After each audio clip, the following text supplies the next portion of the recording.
Hey, this is Robert Monroe, and I wanted to give you a very fast tip on how to improve your sight reading. And this one's going to be really straightforward, but is actually extremely hard to pull off. And that is, I want you to never, ever look at your hands. I'm serious. You're going to sit there and you're going to play your piece and you're never going to look at your hands. You're always going to keep your eyes on the music. I get comments all the time on my live streams going, how in the world can you sight read so well? It all starts here. Now, I'm just going to go through and address some of the possible things that are holding you back from being able to do this. The first is, but where am I going to know the notes? Well, guess what? The piano has this incredible texture to it because of the black keys that allow you to always know where your hands are. And so if you feel around, what you can feel is that there's a group of 3 and there's a group of 2. And if you find that group of 2 and go to the bottom, there's your C. And then you can play from there.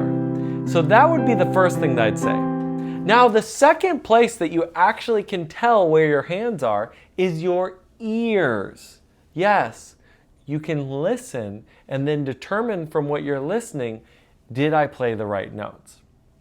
The third thing is the visual of the page translates into what your hands are doing. So when you have a big jump, that big jump is going to be the same on the piano as with the music, right?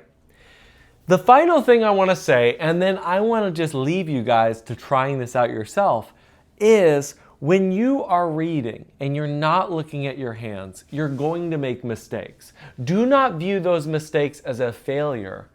View it as information. And that's where I want to leave you off, because here's the deal. You're going to make mistakes, especially when you're trying something new. But if you never do this, you're never going to get better at sight reading. And if you really hard commit to never looking at your hands, you will get there. Now, at some point, you may get to this hyper advanced level where you know that what you're playing has a very specific run or a very specific set of jumps, and you basically memorize really quickly what's going on in the music, and you can glance down at your hands.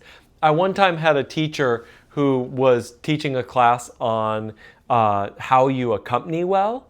And he made this amazing point, which is you should actually use the fact that piano is one of the only instruments you can look at your hands to play piano better.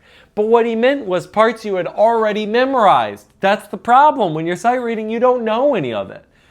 And so that is why I'm just going to end it, the same way I started it, which is when you are sight reading, do not ever, under any circumstance, look at your hands. I'm Robert Monroe. If you enjoyed this little tip, leave me a like, follow, subscribe. I'd happily give you about 1 million more where this came from. And until next time, read some music.